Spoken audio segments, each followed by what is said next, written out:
गोपीजन वल्लभा गिरिवर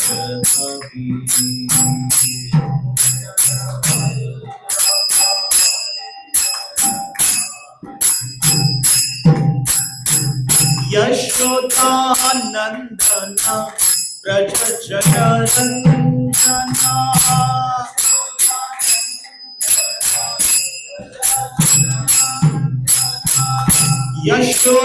यशोदानंदना ब्रज जनरंजना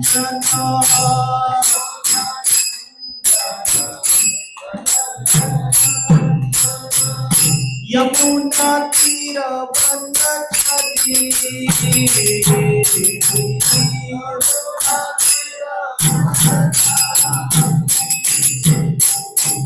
यमुना तीरवनचरी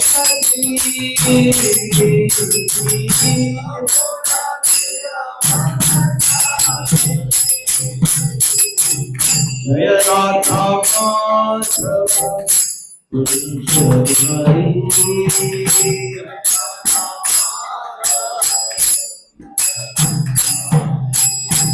गोपीजन वल्लभा गिरिवरधारी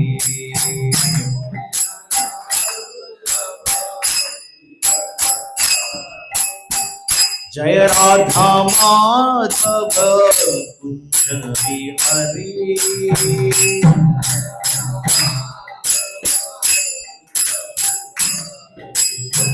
गोपीजन वल्लभा गिरिवरधारी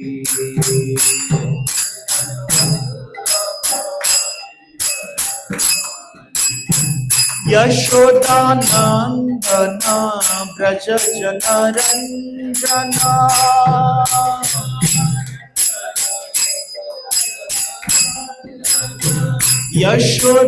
यशोदानंदना ब्रज जनरंजना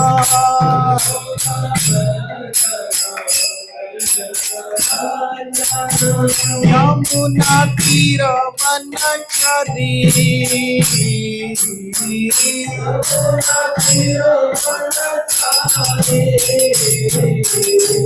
यमुना तीरवनचरी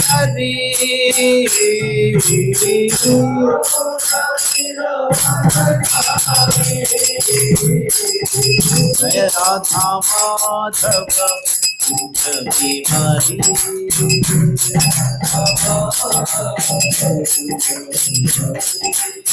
जय राधा माधव बिहारी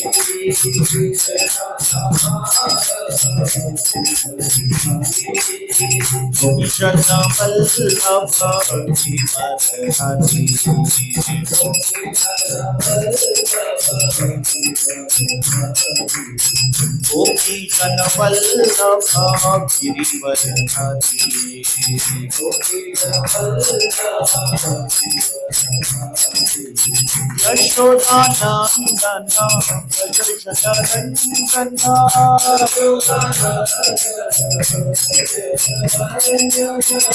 यमुना तीरवनचरी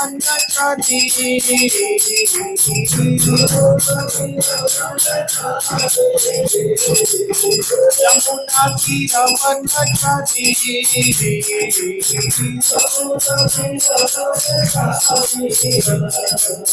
जय राधा माधव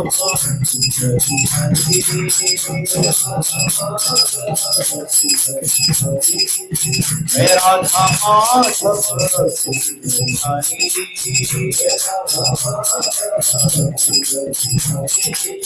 हरे Krishna Krishna Krishna Hare Hare Hare Ram Ram Ram Hare Hare Hare Krishna Krishna Krishna Hare Hare Hare Ram Ram Ram Hare Hare Hare Krishna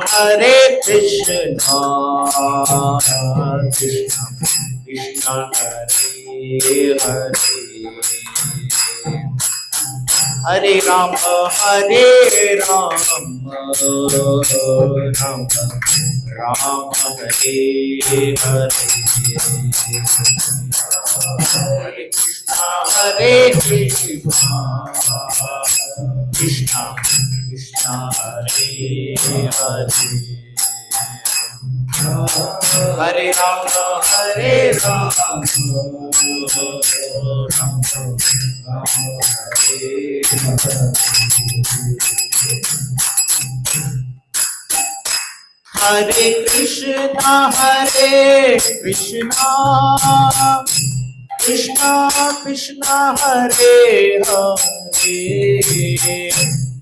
Hare Ram Hare Ram Ram Ram Hare Hare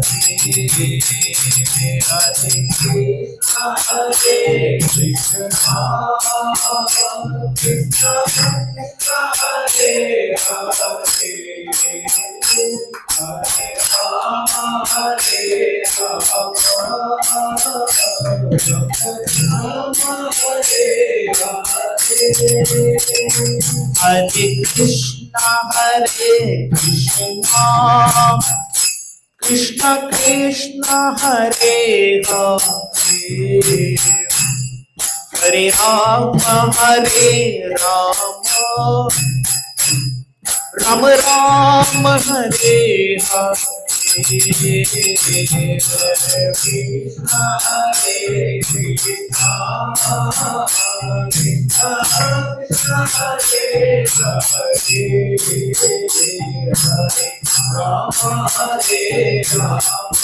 Rama Hare Hare Krishna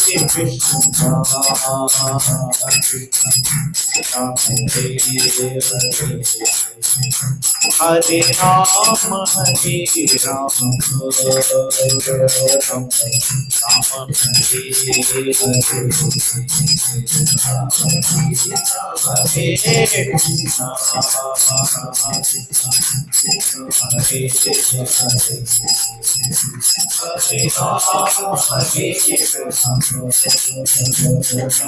Hare Hare Hare Rama Ram Ram Hare Hare Hare Krishna Hare Rama Hare Krishna Krishna Krishna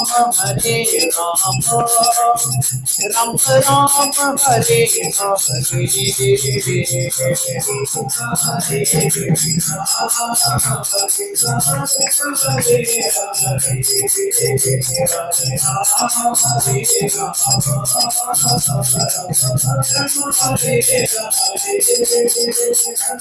Hare Rama Ram Ram Hare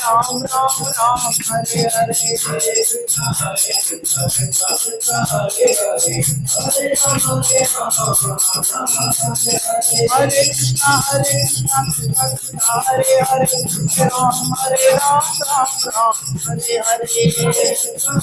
Hare Ram Ram Hare Hare Hare Krishna Hare Hare Ram Ram Hare Hare Hare Krishna Hare Hare Hare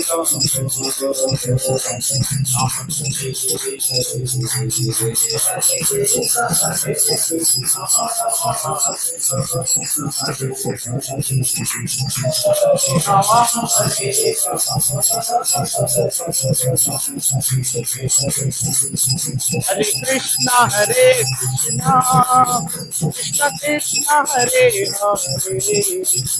Hare, Hare Ram, Ram Ram, Hare Hare. Hare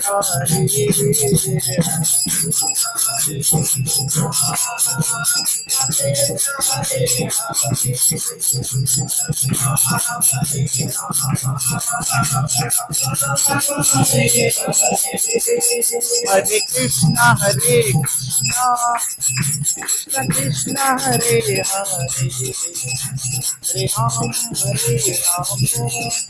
Ram, Ram Ram, Hare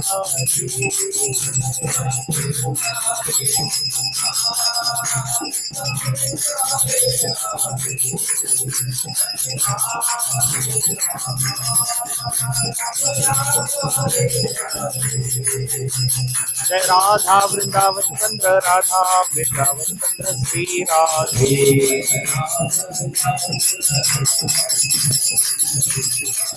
जय गौरंगिकाय गौरंगिकाय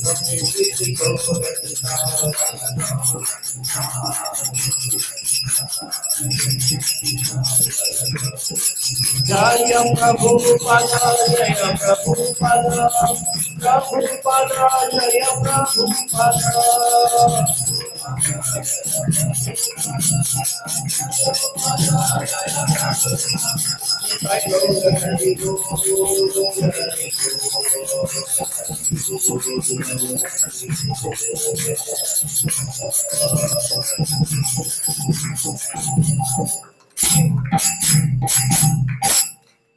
हरि नाम संकीर्तन की जय, श्रील प्रभुपाद की जय। ओम नमो भगवते वासुदेवाय।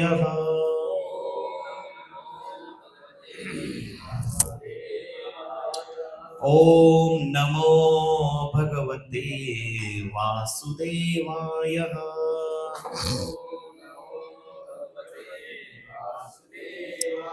ओम नमो भगवते वासुदेवाय।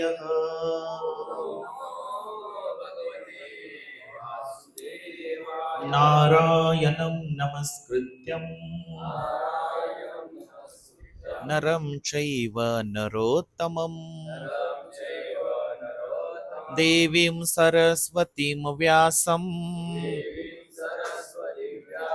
ततो जायमुदीरये। नष्टप्रायेष्व अभद्रेषु नित्यं भागवत सेवया भगवतीरुत्तम श्लोके भक्तिर्भवति नैष्टिकी। कृष्णाय वासुदेवाय देवकी नंदनाय च नंदगोपकुमाराय गोविंदाय नमो नमः।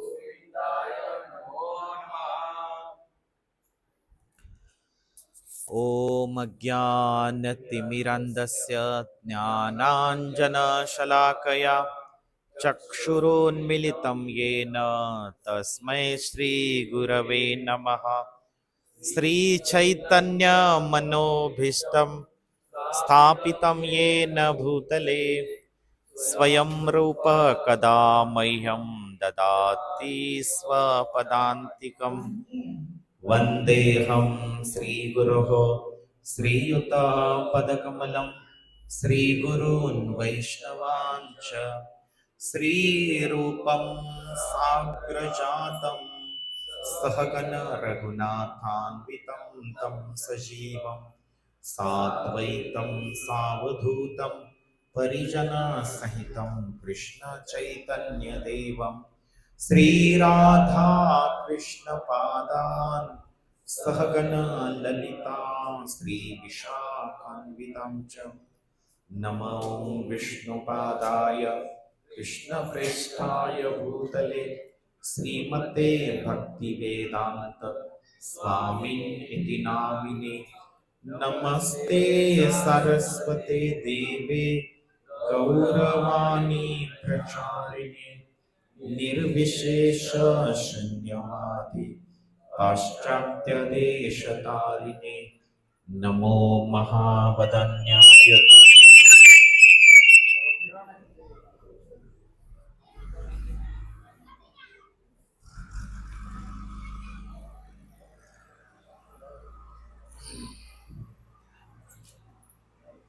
नमो महावदन्याय कृष्ण प्रेम प्रदायते कृष्णाय कृष्ण चैतन्य नामने गौरकृष्णे नमः हे कृष्णा करुणा सिंधो दीनबंधो जगत्पते गोपेश गोपिका कांत राधा कांत नमोस्तुते तप्त कांचन गौरांगी राधे वृंदावनेश्वरी वृषभानुसुते देवी प्रणमामि हरिप्रिये वाञ्छाकल्पतरुभ्यश्च कृपा सिन्धुभ्य एव च पतितानां पावनेभ्यो वैष्णवेभ्यो नमो नमः।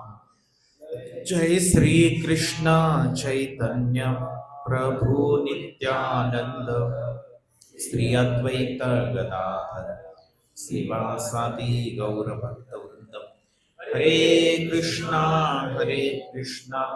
कृष्णा कृष्णा हरे हरे हरे राम राम राम हरे हरे मुखं करोति वाचालं पंगुं लङ्घायते गिरिं यत्कृपातमहं वन्दे श्रीगुरौ दीनतारिणं परमानन्दमाधवं श्रीचैतन्यमीश्वरम्।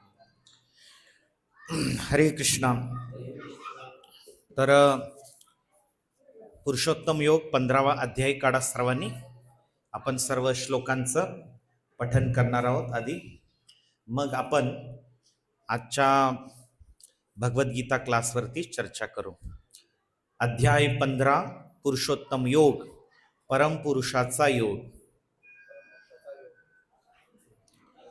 श्री भगवानुवाच, सर्वांनी एक साथ म्हणायचं बरं का. श्री भगवानुवाच,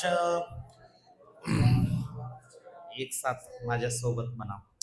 ऊर्ध्वमूलमध शाखम अश्वत्थं प्राहुरव्ययम् छन्दांसि यस्य पर्णानि यस्तं वेद स वेदवित् अधश्चोर्ध्वं प्रसुतस्य तस्य शाखा गुणप्रवृद्धा विषया प्रवाला अधश्च मूलान्यनुसन्ततानि कर्मानुबन्धीनि मनुष्यलोके न रूपमस्येह ततोपलभ्यते नान्तो न चादिर्न च सम्प्रतिष्ठा अश्वत्थमेनं सुविरूढमूलम् असङ्गशस्त्रेण दृढेन चित्वा ततः पदं तत्परिमार्गितव्यं यस्मिन् गता न निवर्तन्ति भूयः तमेव चाद्यं पुरुषं प्रपद्ये यत प्रवृत्ति प्रसुता पुराणी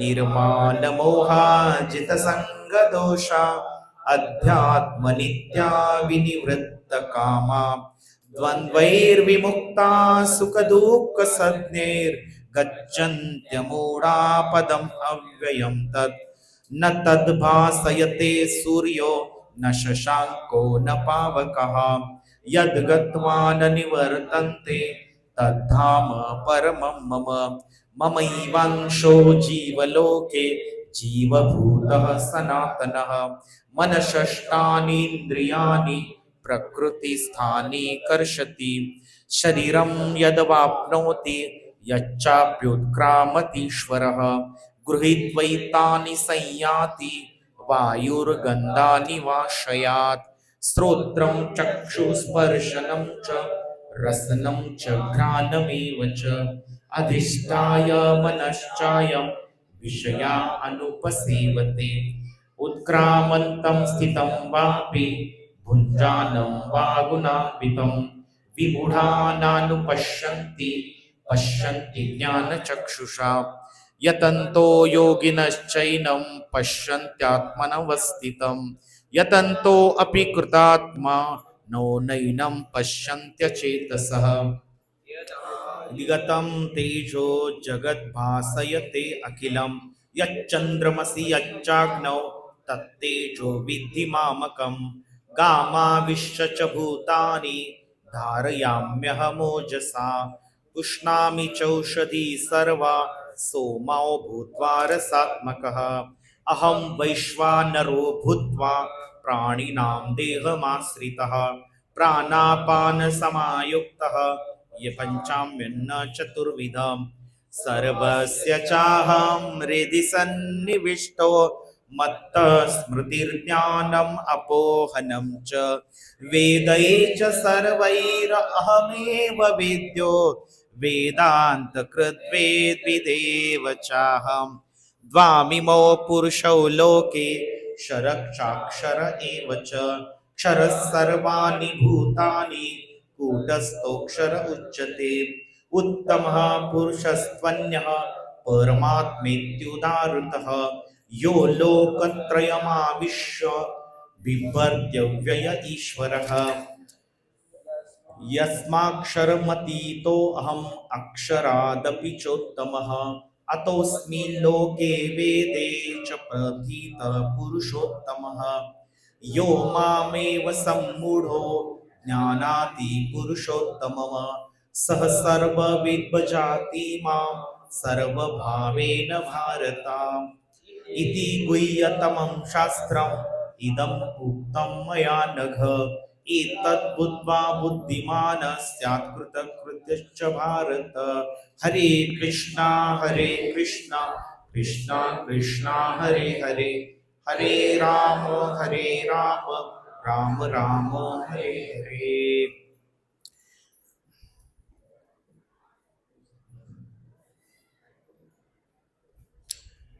हा 20वा श्लोक जो आहे त्याच्यावरती चर्चा करू. इति गुह्यतमं शास्त्रम् इदम् उक्तं मया नघ एतत् बुद्ध्वा बुद्धिमान् स्यात् कृतकृत्यश्च भारत. तर हरे कृष्ण पुढे सरकून बसा माताजी मागे बसलेले माताजी पुढे या पुढे लय जागा आहे या प्रभूजींनी पण पुढे सारखा भरपूर जागा आहे माणसाला जागा लावते या पुढे लाजू नका हा साथ नाही या पुढे या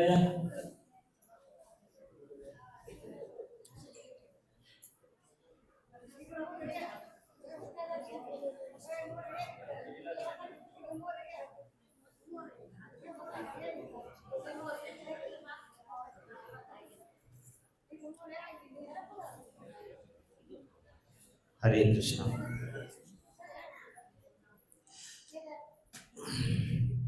अनुवाद कोण वाचतंय? प्रवीण प्रभू अनुवाद वाचा.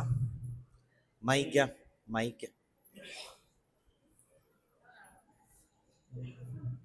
हे निष्पाप अर्जुना हा वैदिक शास्त्रांचा परम गुह्य गाभा आहे आणि तो आता मी तुला प्रकट केला आहे.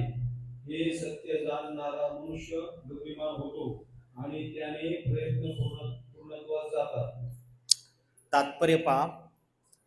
भगवंत या श्लोकात सांगतात की हेच तत्व सर्व शास्त्रांचे सार आहे. कोणतं तत्व? भगवंतांनी या अध्यायात मागच्या 19 श्लोकात जे स्पष्ट केलेलं आहे हे तत्व हे भगवंतांनी सांगितलं की परम गुह्य म्हणजे अतिशय गुपित आहे आणि हे सहजासहजी कुणाला भगवंत सांगत नाहीत. भगवंत जे आपला एकदम जवळचा खास जिवलग सखा आहे त्यालाच ते प्रकट करतात. भगवंताने ज्या यथार्थ रूपामध्ये हे प्रदान केले आहे त्याच रूपात ते मनुष्याने जाणले पाहिजे. अशा रीतीने मनुष्य बुद्धिमान आणि दिव्य ज्ञानामध्ये परिपूर्ण होईल. दुसऱ्या शब्दात सांगायचे तर भगवंतांनी प्रस्तुत केलेले हे तत्वज्ञान जाणल्याने आणि त्याच्या दिव्य सेवेत संलग्न झाल्याने सर्वजण प्राकृतिक गुणांच्या सर्व विकारातून मुक्त होऊ शकतात. हे तत्व जाणण्याची का गरज आहे? कुणाला तर असा प्रश्न पडेल, कशाला एवढं अवघड तत्व जाणायचं, भगवंतांना जाणायचं, भगवंताच्या शक्ती, प्राकृतिक गुण, डायरेक्ट भक्ती करू आपण. भगवंतांना जाणल्याशिवाय भक्ती करता येईल का? नाही. का बरं? भगवंतांना जाणल्याशिवाय भक्ती करू शकत नाही आपण. आपण 2 दिवस पंढरपूर यात्रेत होतो. अनेक भक्तांनी गवळणी म्हणल्या. संत एकनाथ महाराजांनी श्रीकृष्णांच्या बाललीलांवरती अनेक सुंदर गवळणी लिहिलेल्या आहेत. गोपीने श्रीकृष्ण कसं गोपींची चेष्टा मस्करी करायचे आणि त्यांच्यातला हास्य विनोद. तर मग तसं डायरेक्ट केलं तर काय प्रॉब्लेम आहे? करू शकतोय आपण? नाही. नुसतं गवळणी म्हणून भक्ती होत नाही. का? कारण हा जो भक्तिभाव आहे साधू संतांचा, तो उच्च कोटीचा भक्तिभाव आहे. आणि उत्तम अधिकारी भगवंताचे जे शुद्ध भक्त आहेत ते भगवंतांच्या भावस्थितीला पोचलेले आहेत. त्या शुद्ध भावामध्ये भगवंताला ते सखा रूपानं पाहतात, भगवंताला ते पुत्र रूपानं पाहतात, भगवंताला ते प्रियकर्ता पती रूपानं पाहतात आणि भगवंताशी त्यांच्या ज्या काही आदान प्रदान आहे त्याच्यावर त्या भावामध्ये त्या रचना करतात, अभंगाची किंवा गवळणीची. पण हा जो भक्तिभाव आहे तो आपल्यासारखे सामान्य माणसं डायरेक्ट आपल्या हृदयामध्ये प्रकट होत नाही. कारण का? तसं त्यांचं आपण अनुकरण करू शकत नाही. आता अनुकरण करायचं आणि अनुसरण करायचं यात काय फरक आहे पहा. अनुकरण करायचं म्हणजे त्यांनी जसं डिट्टो आचरण केलं तसं आपण करायचं, त्याला अनुकरण म्हणतात. काय म्हणतात? अनुकरण. आणि अनुसरण करणं म्हणजे काय? अनुसरण करणं म्हणजे त्यांनी जे उपदेश दिलेले आहेत ते आपल्या जीवनात पालन करण्याचा प्रयत्न करणे, त्याला अनुसरण. अनुकरण आणि अनुसरण मध्ये क आणि स यात फरक आहे, पण त्यांच्या अर्थामध्ये जमीन आसमानाचा फरक आहे. तर अनुकरण करणं म्हणजे डिट्टो तुकाराम महाराजांनी जसं आचरण केलं, एकनाथ महाराजांनी आचरण केलं तसंच आपण जर करायला गेलो तर काय होईल? आपलं भांड किंवा आपलं पितळ उघडं पडेल. कारण का? आपल्या हृदयात काम, क्रोध आदी भगवंताविषयी अजून प्रेम जागृत झालेलं नाहीये. आणि तसं जर अनुकरण करायला गेलं, काही जण करतात, त्याला काय म्हणतात माहित का? वृंदावनमध्ये सहजिया म्हणतात. सहज घेतात हा भाव. आणि मग ते असं काय करणार? गोपींचं पुरुष आहेत ते, गोपींसारखं असं घागरा घालणार आणि बिंदी लावणार, पैंजण घालणार, मी गोपी आहे आणि काय करणार? मी कृष्णांशी रासलीला करते असं म्हणून ते नृत्य करायला लागणार. ह्याला काय म्हणतात? म्हणजे तो भाव नाही, भगवंताविषयी अजून प्रेम नाही. आणि जर आपण अनुकरण करायला लागलो तर त्यानं काय होईल? फक्त लोकांच्या पुढं एक काय म्हणतात ते सवंग हे मिळेल, सवंग लोकप्रियता मिळेल, की बाबा 4 लोक म्हणतील लय मोठा भक्त आहे किंवा ही फार मोठी वैष्णवी आहे असं म्हणतील लोक. पण वस्तुतः याच्यामध्ये आतमध्ये शुद्ध भक्तिभाव नसल्यामुळं आतमधले काम, क्रोधादी विकार आहेत ते वेळोवेळी बाहेर पडणार. म्हणून याला सहजिया म्हणतात. सहजिया म्हणजे जो महान उन्नत साधू संतांचा भक्तिभाव सहजपणे घेतात.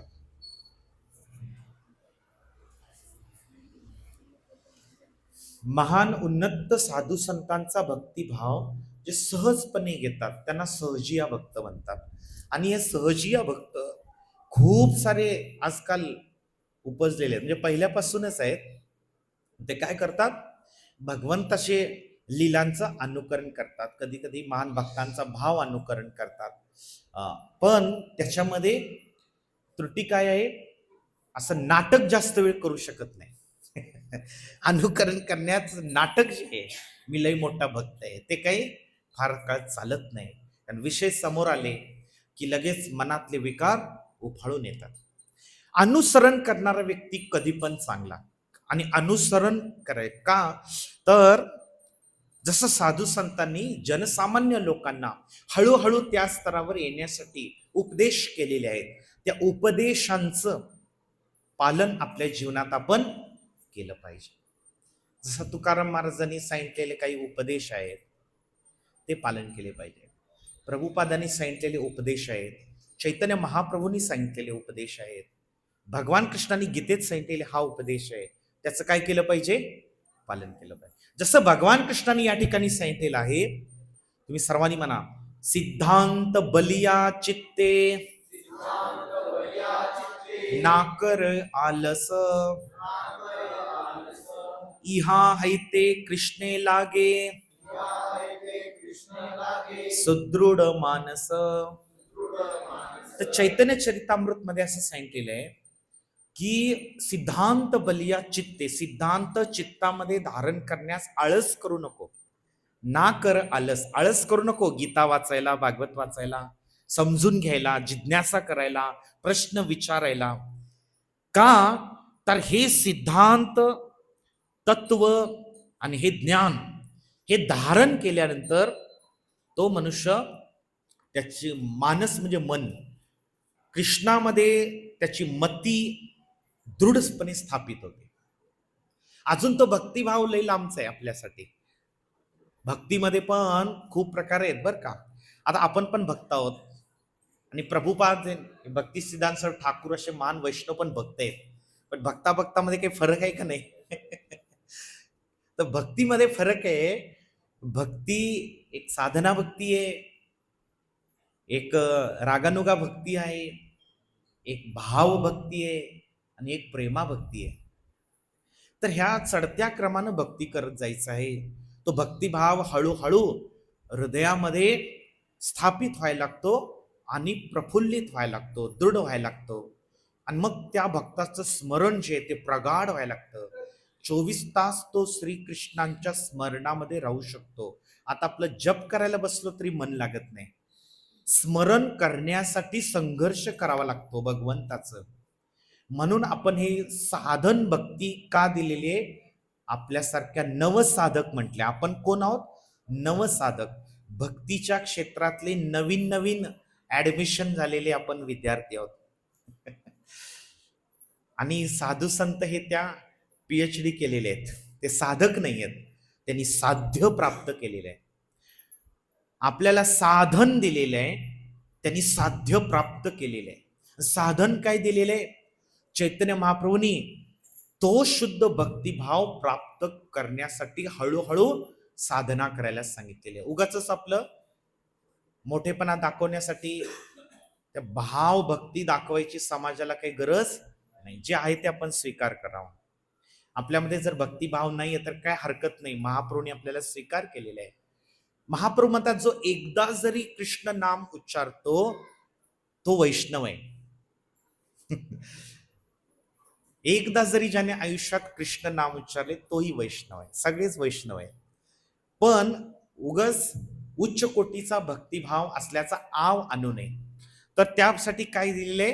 उपदेश दिले की साधन दिलेले आहे. तो भक्तिभाव नक्की येईल, पण तो हळूहळू क्रमशः विकसित होईल. क्रमशः विकसित होईल. म्हणजे एखादं फूल लागलेलं आहे गुलाबाचं, तर ते अचानक झाडावर आलेलं नाही. आधी त्यातनं एक छोटासा देठ बाहेर आला, अंकुर आला, कळी झाली, कळीतनं हळूहळू ती कळी उमलली, मग ते प्रफुल्लित फुल झालं. तसं या सृष्टीतली प्रत्येक गोष्ट जी ती हळूहळू विकसित होते. तसं भक्तिभाव सुद्धा हळूहळू साधकाला विकसित करायचं आहे. म्हणजे विकसित कसा करायचं ते आपोआप होणार नाही बरं का. म्हणजे असं पण नाही की आपण उच्च कोटीचा भाव आपोआप येणार आहे, असं पण नाही. त्याला स्वतः साधकाने साधनाने प्रयास करायचे. म्हणजे साधन काय दिले? 64 अंग आहेत साधनेचे. किती अंग आहेत? 64 माळा जसं करतात भक्त लोक, तसे साधनेचे अंग पण 64 आहेत. आता ते 64 अंगामध्ये जात नाही, पण चैतन्य महाप्रभूंनी 5 अंग फार प्रामुख्यानं केलीच पाहिजेत. भक्ती, शुद्ध भक्ती प्राप्त करण्यासाठी केलीच पाहिजेत असं सांगितले. त्यातली 5 साधनं कुठली? बाकी 64 पैकी 59 अंग कुणाला जमली नाही जमली ठीक आहे, पण ही 5 अंग केली पाहिजे. काय 5 अंग आहे? एक तर पहिला सगळ्यात प्रथम स्थान दिलेले आहे भगवंतांच्या भक्तांचा संग करणे. 64 अंगातले 63 अंग या अंगावर अवलंबून आहे, म्हणून याला पहिलं स्थान दिले. काय? भगवंतांच्या, विष्णूंच्या किंवा कृष्णांच्या भक्तांचा संग करणे. दुसरी गोष्ट हरिनाम जप करणे. तिसरा जप किंवा संकीर्तन करणे. एकत्र येतो तेव्हा कीर्तन करतो, एकटे असतो तेव्हा आपण जप करतो, दोन्ही एकच आहे. तिसरी गोष्ट भगवंतांच्या विग्रहांची आराधना केली पाहिजे. हे अंग आहे भक्तीचं. हृदयामध्ये भगवंताविषयी प्रेम विकसित करायचं असेल, रोज भगवंताची पूजा केली पाहिजे. कशी पूजा केली पाहिजे? शास्त्रोक्त पद्धतीने. शास्त्रोक्त पद्धतीने केली पाहिजे. लोक कुठेही जातात आणि काय हळदी कुंकू लावतात तसं नाही. शास्त्रात भगवंताची पूजा कशी करावी विधी आहे, नियम आहे. राधा पंढरीनाथ मंदिरामध्ये एकदा एक मराठवाड्यातली वारकरी स्त्री आली होती. आपल्या मंदिरा इस्कॉनच्या सामान्य लोकांना विग्रहांना स्पर्श करायला प्रतिबंध आहे, कारण विग्रह म्हणजे ते साक्षात भगवान आहे. आणि भगवंतांच्या गर्भगृहात जाण्यासाठी, भगवंतांना स्पर्श करण्यासाठी शुचिर्भूत होणं, सोवळं असणं आवश्यक आहे. कोण पण उठून भगवंतांना स्पर्श करू शकत नाही.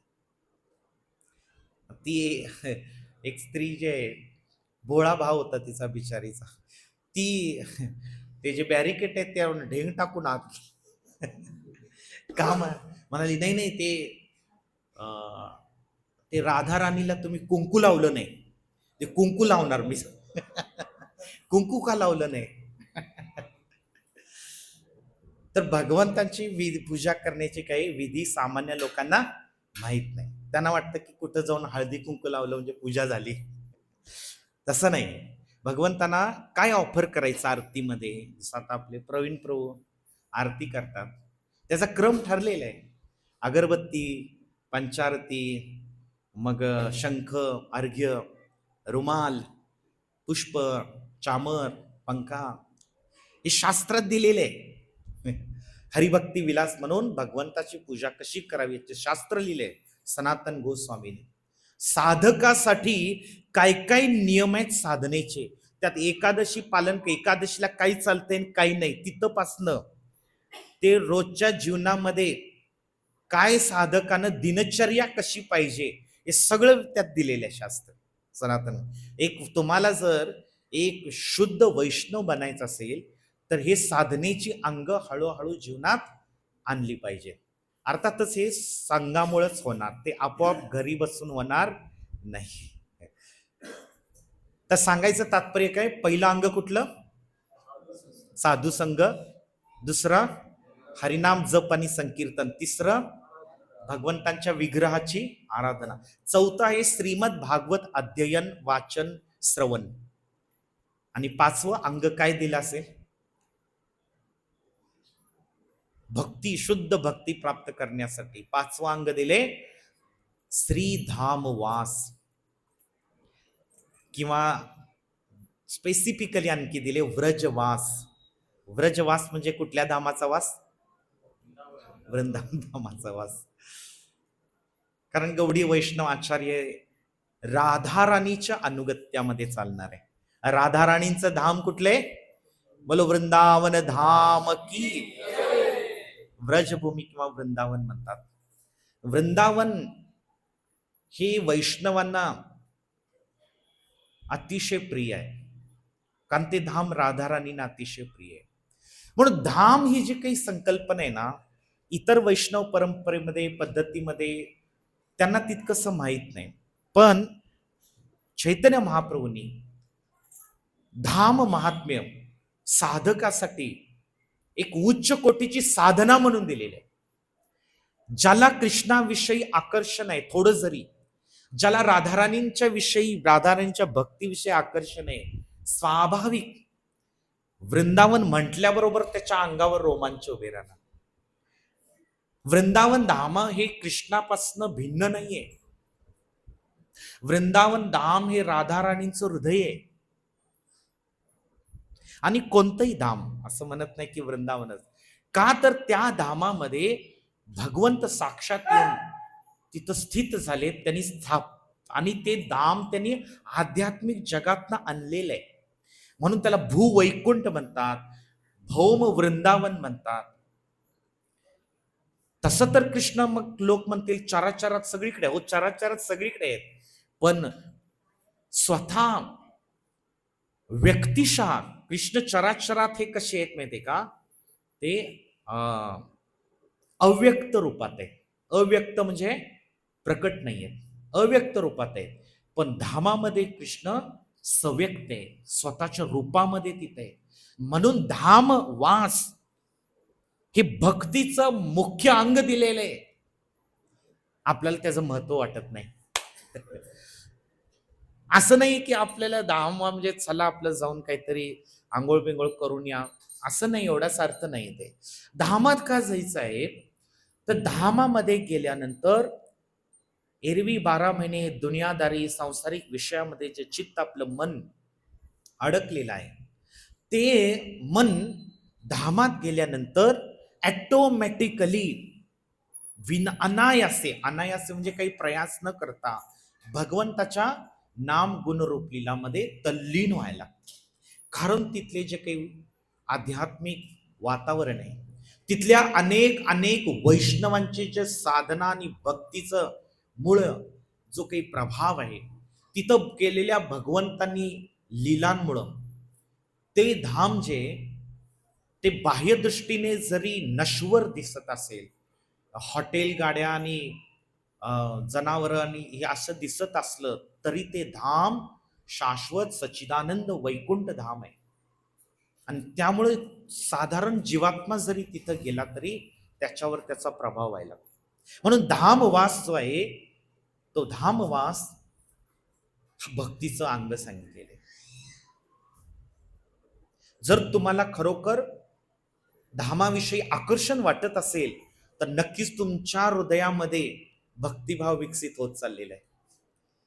ज्याला असं वाटत, तळमळ वाटत असेल, मी कधी वृंदावनला जाईन, कधी जगन्नाथपुरीला जाईन, कधी मायापूरला जाईन, कधी पंढरपूरला जाईन, कधी द्वारकेला जाईन, कधी भगवंताचं दर्शन करेन, भक्तांचा संग करेन, असं वाटत असेल तर तुमच्या हृदयात कुठंतरी भक्तिभाव विकसित होत आहे. हे भक्तीचं लक्षण आहे की त्याच्या हृदयामध्ये भक्तिभाव हळूहळू विकसित होते. म्हणून जीवात्मा जो आहे साधारण स्तरावरनं एकाएकी संत तुकाराम महाराज किंवा संत सावतामाळी, संत नामदेव महाराजांसारखं चराचरामध्ये सगळीकडे दिसल त्या गोष्टीमध्ये भगवंताला पाहू शकत नाही. आपली तशी दृष्टी किंवा आपला आध्यात्मिक चेतनेचा विकास तसा झालेला नाही. पण ते करण्यासाठी तसा विकास करण्यासाठी आपण ह्या साधू संतांनी दिलेले उपदेश आहेत ते पालन केले पाहिजे. म्हणून धामवास जेव्हा आपण करतो त्या धामवासाचं एकमेव कारण काय आहे तर आपलं मन जे आहे, जे मलिन झालेलं आहे, विषय वासनानी सांसारिक विषयांनी मलिन झालेलं आहे, ते धामामध्ये त्वरित निर्मल होतं, शुद्ध होतं. आणि भक्तांच्या संघामध्ये संकीर्तन, कथा, भगवंतांच्या लीला श्रवण करतो, ऑटोमॅटिकली हृदयामध्ये भगवंताविषयीचं आकर्षण, भगवंताविषयीचं प्रेम जागृत व्हायला मदत होते. कारण या जगामध्ये कलियुगाच्या अतिशय प्रतिकूल परिस्थितीमध्ये आपण भक्ती करत असताना आपल्याला अन्य वैष्णवांचा किंवा भक्तांचं सहाय्य भक्ती करण्यासाठी घ्यावंच लागेल. म्हणून आपल्याला अनुकरण करायचं नाही साधू संतांचं. आपण जसं इतक्या सुंदर सुंदर लीला संतांच्या आपण श्रवण केल्या, संतांच्या घरी भगवंत येऊन भोजन करायचे, संतांच्या मदतीला भगवंत त्यांचं काम करू लागायचे घरामध्ये. म्हणून आपण त्याचं अनुकरण करायला लागलो तर ते भगवंताला आवडणार नाही, तसं अनुकरण करू शकत नाही. पण ते ऐकलं पाहिजे. का ऐकलं पाहिजे? कारण त्या संतांच्या लीला, भगवंतांनी त्यांच्या सोबत केलेल्या लीला जेव्हा आपण श्रवण करतो तेव्हा त्यांच्या हृदयात असलेली भक्तीचं भांडार आहे, तर नकळतपणे 1%, 2% तो भक्तिभाव आपल्यामध्ये येत असतो. हे वैशिष्ट्य येते. म्हणजे दामवास म्हणजे काही नुसतं जाऊन नदीत आंघोळ करून देवदर्शन झालं, बेंड बत्तासा चिरमुरे घेऊन आलो, प्रसाद झालं, नाही असं नाही. त्या धामवासा करण्याचं कारण तर हृदयामध्ये भगवत भक्तीचं वृद्धिंगत झाली पाहिजे, भक्तीमध्ये वाढ झाली पाहिजे, भगवंताविषयी काहीतरी आणि स्वाभाविक आहे संसाराविषयी अनास्था निर्माण होते. म्हणून तुम्ही प्रत्येक संतांचे अभंग पाहिले असतील, त्यांनी असं वर्णन केलेलं आहे, कधी मी पंढरपूरला जाईन. प्रत्येक संतांचे असे अभंग आहेत. तुम्ही अभ्यास केला तर ती तळमळ दिसून येते की कधी मी पंढरीला जाईन, कधी पांडुरंगाचं दर्शन करेन, कधी मी त्या वाळवंटामध्ये संकीर्तन नृत्य करेन, कधी वैष्णवांची चरणधुली माझ्या मस्तकावर लावेन, कधी चंद्रभागेचं दर्शन करेन. अशी तळमळ त्या साधू संतांना का होत होती? एकदा तुकाराम महाराजांना दरवर्षी न चुकता पंढरीच्या वारीला जायचे, पण एकदा आजारपणामुळं त्यांना जाताच आलं नाही. मग ते देहूच्या वेशीवर गेले आणि जे अन्य त्यांचे शिष्य होते, रामेश्वर शास्त्री, गंगाधर मावळ, त्यांना पत्र दिलं पांडुरंगाला आणि अतिशय दिनहीनपणे त्यांनी याचना केली की पांडुरंगा, या वर्षी मला येणं शक्य नाही होत, आजारी असल्यामुळे मी येऊ शकत नाही, पण माझं हृदय मात्र 24 तास त्या भूवैकुंठीचं ध्यान करत आहे. माझं चित्त कुठं नाहीये, तिथंच आहे, माझं मन तिथं आहे. म्हणून श्रील प्रभुपादांनी सांगितले की धामामध्ये शरीरानं जाण्यापेक्षा मनानं गेलं पाहिजे. मनानं गेलं पाहिजे. मन वृंदावनात पाहिजे. शरीरानं तुम्ही देवदैठणमध्ये राहिला तरी काही प्रॉब्लेम, मन कुठं पाहिजे? वृंदावनमध्ये पाहिजे. वृंदावनची आठवण यायला पाहिजे. नंदगाव, बरसाना, भांडीरवन, वंशीवट, यमुना तट. आणि मनानं काय केलं पाहिजे? तिथल्या स्थानांचं, लीलास्थलींचं स्मरण केलं तर कलियुगामध्ये किती मोठं भाग्य भगवंतांनी कलियुगातल्या जीवात्म्यांसाठी दिले. मनानं भक्ती केली, मनानं स्मरण केलं, मनानं दामवास केला तर ऍक्च्युली गोष्टी केल्याचं फळ मिळतं. बोलो कृष्ण भगवान की. भगवंत इतके दयाळू आहेत कलियुगातल्या जीवात्म्यांवर. आता तर भगवंतांना माहिती आहे हे लोक इतके व्यापात अडकलेले की ते शरीरानं जाणार नाही, दुनियादारीच्या व्यापात एवढे अडकलेले आहेत की आपल्याला सवडच मिळत नाहीये, है की नाही? आणि सवड मिळाली तरी आवड होत नाहीये. म्हणून तुकाराम महाराजांनी सुंदर असं पत्र लिहिलं आणि त्या संत पुरुषांनी पंढरीत गेल्यावर गरुड स्तंभ आहे पांडुरंगाच्या समोर, त्या गरुड स्तंभाच्या समोर उभं राहून भगवंताला सगळं पत्र वाचून दाखवलं. भगवंतांना अतिशय वाईट वाटलं. भगवंत रुक्मिणी मातेला म्हणतात की मला जायला पाहिजे, माझा भक्त माझ्यापर्यंत येऊ शकत नाही. माझ्या भक्ताला जशी मला भेटण्याची ओढ आहे, तळमळ आहे, तसं मला पण माझ्या भक्तांना पाहण्याची इच्छा असते, तीव्र इच्छा असते.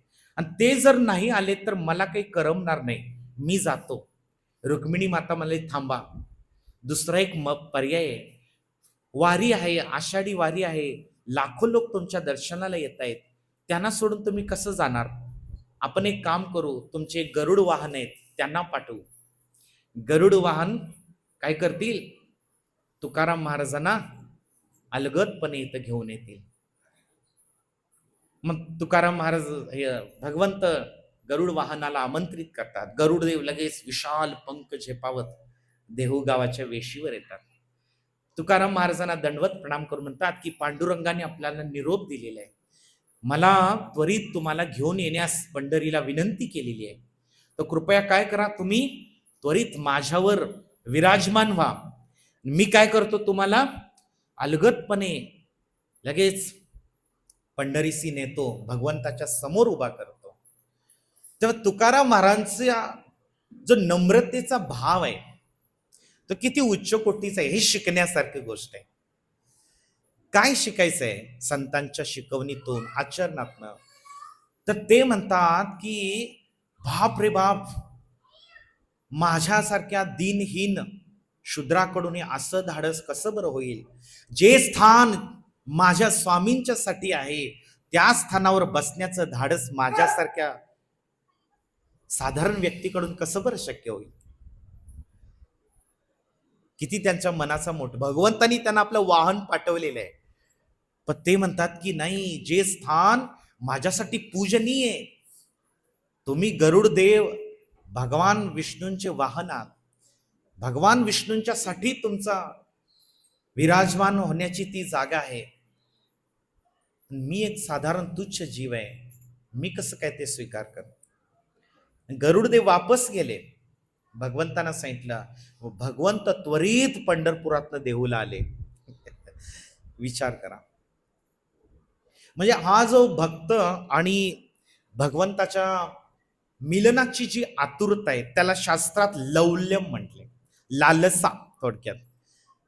तर भक्तीची जी लालसा आहे, ज्या भक्ताच्या हृदयात अशी लालसा आहे, तो धामात गेल्याशिवाय राहू शकत नाही, कारण त्या धामामध्ये त्याचे परम आराध्य भगवंत राहतात. आणि जरी ते कुठेही या पृथ्वी तलावर राहत असले तरी त्यांचं मन सदैव धामामध्ये. म्हणून रूप गोस्वामी म्हणतात की मनाने व्रजवास केला पाहिजे, मोर मन वृंदावन, मनच आपलं वृंदावन, व्रजभूमी झालं पाहिजे. अर्थात हे साधन आहे, स्मरण करत करत भगवंताच्या धामाचं स्मरण करणं हे पण भक्तीचे एक अंग आहे. आणि म्हणून भगवान श्री चैतन्य महाप्रभू जेव्हा नवदीप मध्ये लीला करत होते, सातत्यानं ते वृंदावनचा ध्यास घ्यायचे, सातत्यानं जिथंही कुठं त्यांना एखादी साधारण पाण्याचा ओढा दिसला किंवा नदी दिसली, यमुना यमुना म्हणून तिच्याकडे धावत पळायची.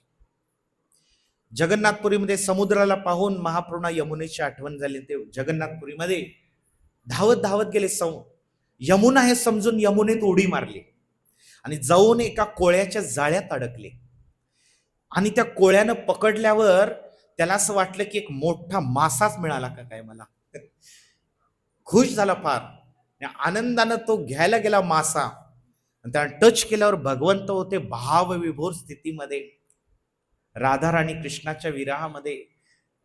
तो भाव चैतन्य महाप्रभूंचा, तो भाव स्पर्श केल्याबरोबर याच्या अंगात ती भाव संचारला आणि तो कृष्ण कृष्ण म्हणून नाचायला लागला.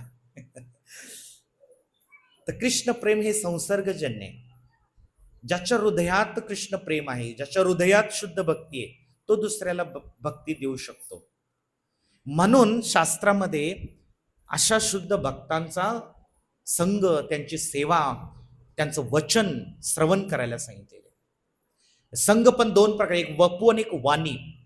वपू म्हणजे प्रत्यक्ष आपले गुरु किंवा उन्नत वैष्णवांचा संघ, प्रत्यक्ष आजूबाजूला थांबून त्यांची सेवा करून संघ घेणं, आणि त्याला वपू म्हणतात. आणि वाणी म्हणजे काय, तर भलेही सगळ्यांना अशा शुद्ध भक्ताच्या अवतीभोवती नाही राहता आलं, पण वाणीनं मात्र ते कुठेही संघ द्यायला तयार आहे.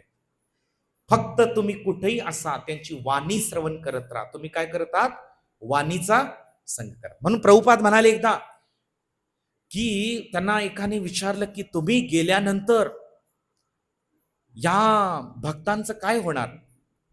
ते म्हणले, मी गेल्यानंतर मी जाण्याचा प्रश्नच येत नाही, मी सदैव माझ्या ग्रंथाच्या रूपात उपस्थित राहीन चिरंतन काळासाठी. म्हणून हे ग्रंथ जो वाचतो तो साक्षात प्रभुपादांचा काय करत आहे, संग करत आहे. बोलो श्रील प्रभुपाद की. म्हणून प्रत्येक वैष्णव भक्तांच्या जीवनामध्ये असं दिसतं की धामाप्रती त्यांना आकर्षण आहे. चैतन्य महाप्रभूंना सतत वृंदावनची आठवण यायची, सतत गोवर्धनची आठवण यायची, राधाकुंड श्यामकुंडची आठवण यायची.